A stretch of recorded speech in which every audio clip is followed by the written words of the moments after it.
జూబ్లీహిల్స్ ఉప ఎన్నికలో ప్రచారం హోరాహోరీగా జరుగుతుంది. ప్రధాన రాజకీయ పార్టీలు ఉప ఎన్నికలపై ప్రత్యేక దృష్టి పెట్టారు.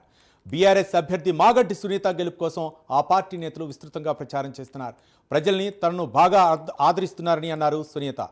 జూబ్లీహిల్స్ ప్రజలు తనకు అండగా ఉంటారన్నారు. కేసీఆర్ ఇచ్చిన పథకాలు, గోపీనాథ్ చేసిన అభివృద్ధి పనులే తనను గెలిపిస్తాయంటున్న బీఆర్ఎస్ అభ్యర్థి మాగంటి సునీతతో మా ప్రతినిధి ప్రతిభ ఫేస్ టు ఫేస్. జూబ్లీహిల్స్ ఉప ఎన్నికలు హోరాహోరీగా జరుగుతున్నాయి. ఇవి మాటలకు మాత్రమే బైపోల్ ఎలక్షన్స్, బట్ కానీ ఇదొక యుద్ధ భూమిని అయితే తలపిస్తున్నటువంటి పరిస్థితి మనకు కనిపిస్తోంది. ఇక్కడ ఉన్నటువంటి ప్రధాన ప్రతిపక్ష పార్టీలు కానీ ప్రధాన రాజకీయ పార్టీలు అన్నీ కూడా ఇక్కడ ఈ బైపోల్ ఎలక్షన్స్ మీద ప్రత్యేక దృష్టి పెట్టినట్లుగా అయితే మనకు తెలుస్తోంది.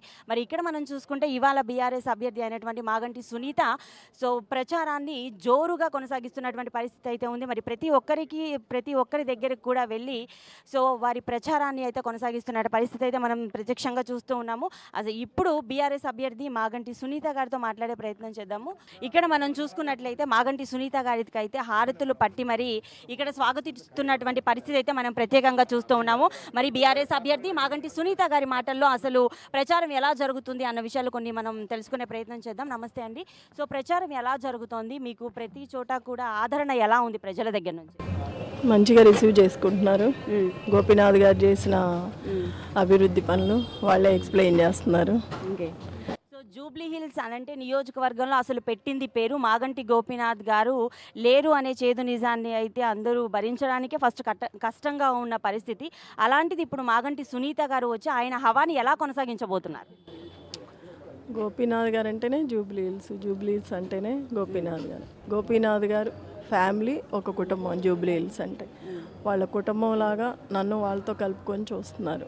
వాళ్ళే అండగా ఉన్నారు. ఇప్పుడు మనం చూసుకుంటే ఇక్కడ అధికారంలో అయితే బీఆర్ఎస్ లేదు.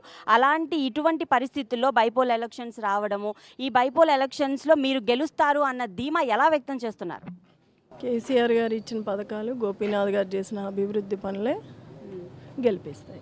ఓకే, మరి మొత్తానికి చూసుకుంటే మీరు మాగంటి గోపీనాథ్ గారి సతీమణి కాకుండా ఏ అర్హతలతో ప్రజల ముందుకి నాకు ఓటేయండి అని వెళ్తున్నారు?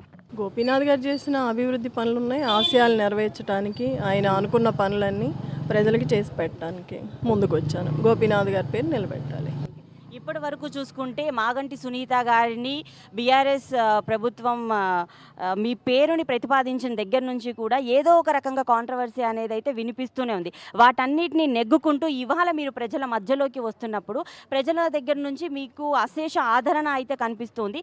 వీటన్నిటిని చూస్తుంటే బీఆర్ఎస్ ఖచ్చితంగా ఇక్కడ జూబ్లీహిల్స్ సిట్టింగ్ స్థానాన్ని మరొక్కసారి కైవసం చేసుకుంటుంది అని మీరు ఎంతవరకు నమ్ముతున్నారు? జూబ్లీహిల్స్ ప్రజలంతా మా కుటుంబంతోనే ఉన్నారు. వాళ్ళు ఉన్నంతకాలం ఎవరు ఏం చేయలేరు.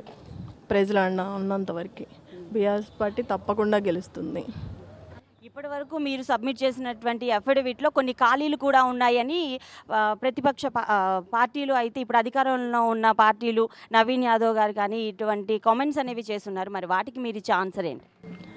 రాజకీయాల్లో ఇలాంటివి ఉంటూనే ఉంటాయి, ఏదో ఒకటి. దాన్ని తప్పు పట్టాల్సిన అవసరం లేదు. ఎవరికి వీలైనట్టు వాళ్ళు మాట్లాడతారు. వాళ్ళ విజ్ఞతకే వదిలేస్తున్నాను.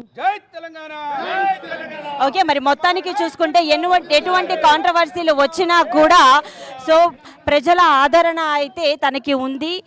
గోపీనాథ్ గారి హవా అనేది ఇంకా కొనసాగుతూనే ఉంది. ఆయన ఆశయాలను నెరవేర్చడానికే నేను ఈ పోటీలో పాల్గొంటున్నాను అని అయితే మాగంటి సునీత గారు స్పష్టం చేసినటువంటి పరిస్థితి మనం చూస్తున్నాం. కెమెరామెన్ శ్రీనివాస్తో ప్రతిభ, ప్రైమ్ 9.